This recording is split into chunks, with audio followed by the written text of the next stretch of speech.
Welcome to the Positively Portugal Football Report for Round 4 of the Primeira Liga season.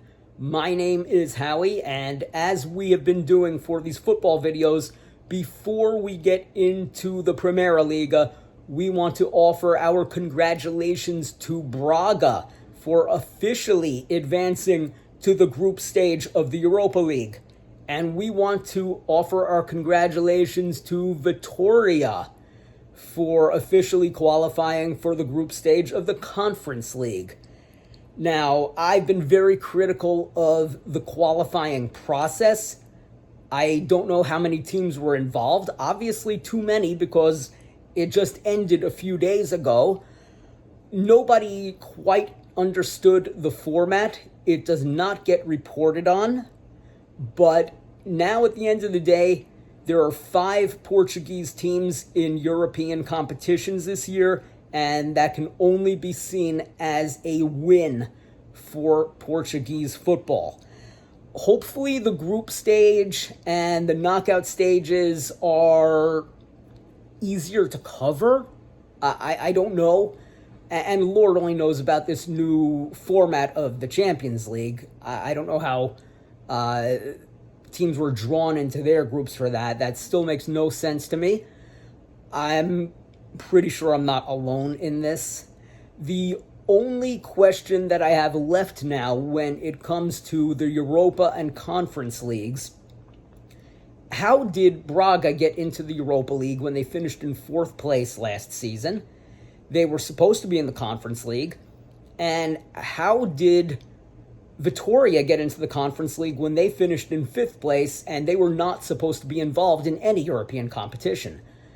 Did some team in one of these two competitions get disqualified? Did they get kicked out of a tournament? And the only reason I wonder that is because if you look at the table now in the Primeira Liga, at least if you look at it on Google here in the United States, it says the same thing as last year, that 1st and 2nd place go into the Champions League, 3rd place goes into the Europa League, 4th place goes into the Conference League, and 5th place is supposed to get you nothing. So what changed? Why is that change temporary? Or has Google just not updated any new qualifying? I just don't know. And now, moving into the Primeira Liga, how did Braga celebrate their qualification into the Europa League? By drawing. No score with Gil Vicente. Vitória, on the other hand, beat Famalicão in Guimarães, ending Famalicão's perfect start to the season. Nacional, 2-0 over Forenza. Rio Ave, 1-0 over Arouca. Boa Vista and Estoril played to a scoreless draw. Casa Pia with their first win of the season against Estrela. Santa Clara, 2-1 over AVS. And now we're going to talk about the 2 biggest games of the round. I refuse to say that Moreirense and Benfica played to a 1-1 draw. That is not what happened. What happened in Moreira Friday should be seen as a scandal, but because it happened in Portugal, nobody's really going to pay attention to it. So, Moreirense defeated Benfica 1-0. However, at the end of the game, Benfica was awarded a point by the Primeira Liga, and Moreirense was docked 2 points by the Primeira Liga. In the first half, Moreirense had a goal called back due to being offside, and it was as close as you could possibly imagine. And in most cases, when the play is that close, whether it's offside or onside, it usually means that the offside or onside didn't have anything to do with the ball going into the net. And that's what happened there. So, of course, with Benfica being involved, the Moreirense player was ruled offside, and the goal was disallowed. So Moreirense scores another goal in the 84th minute. And then in stoppage time, Benfica, for reasons unknown, was awarded a penalty. It wasn't a penalty. It was a disgrace that it was called. Benfica converted, and, well, the game ends in a 1-1 draw, but that is not what happened. Benfica is still playing terribly, and they're going to have a very bad season if they don't make a managerial change. And who knows, by the time this video gets published, maybe they already have. However, in the big game, in what has become Portugal's most important club rivalry, Sporting finally gets revenge on Porto for the Taça game last year, the Taça final, and the Super Taça collapse just a few weeks ago. Sporting wins 2-0, and they have really taken a complete death grip on the Primeira Liga. Obviously, with it still being so early and the lead over Porto only 3 points now, yes, mathematically anything can happen, but I mean, how are you going to stop Sporting at this point? They did keep the team together. Other than losing their captain Sebastian Coates, or Coates, however his name is pronounced, and Adon's injury situation forcing them to go with a new goalkeeper, Sporting stayed intact. Amorim stayed on as the manager, and Victor Gyökeres did not get sold. So, next summer, Sporting is going to cash in to the tune of at least 100 million euros. That's what the release clause was.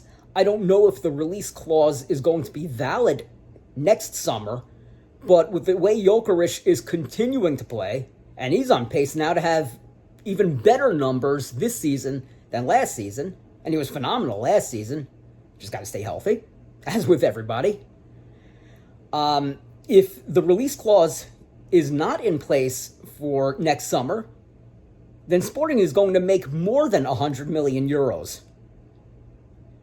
If Joao Felix, the colossal failure, the worst player in the world, can get 126 million euros for Benfica from Atletico Madrid, a team notorious for not spending, well, Lord only knows what Victor Gyökeres can go for on the open market.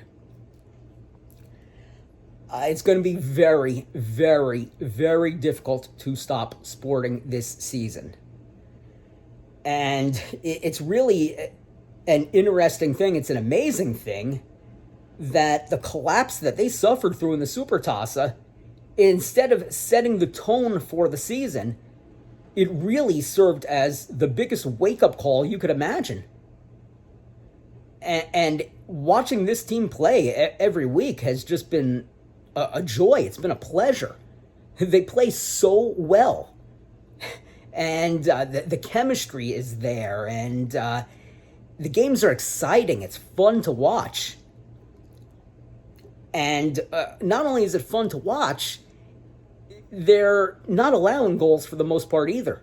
I think they've allowed 2 goals the whole season through 4 league games. We're not even going to count that Supertaça, where they gave up 4. But it really did seem to serve as the perfect wake-up call. And we're going to start getting back to the who's in the European spots, who's in the relegation zone, and the relegation playoff after the international break. You do have to say that the team of the week is Sporting, finally taking revenge on their rival, Porto, who in recent months had taken 2 trophies from them. But that's why Sporting is the champion.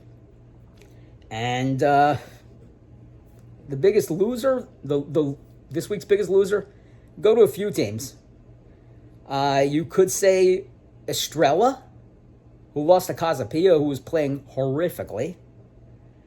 You could say it's Firenze, because they just look like they're not going to compete this season. It really looks like they're going to be one of the teams going down. But overall, the week's biggest loser is Benfica. There is no Benfica fan who should be happy with the way they won Friday. There is no Benfica fan who should be proud of that game. So we will be back for round 5 in 2 weeks. There is an international break. Unfortunately, we're going to have to sit through the Portuguese national team. And we've got other things planned here on this channel. So I want to thank you all for watching. If you want more about Portuguese football or the story of one man's journey immigrating from the United States to Portugal, please hit that subscribe button, leave a comment. Most important thing is to subscribe. Subscribing to a YouTube channel is the number one way to help that content creator. It is free to do. This channel does not ask of your money. There is no Patreon. There's no super thanks. There's no buy me a coffee. All I ask is that you subscribe. So once again, I want to thank you all for watching, and we'll see you next time. Have a good one, folks.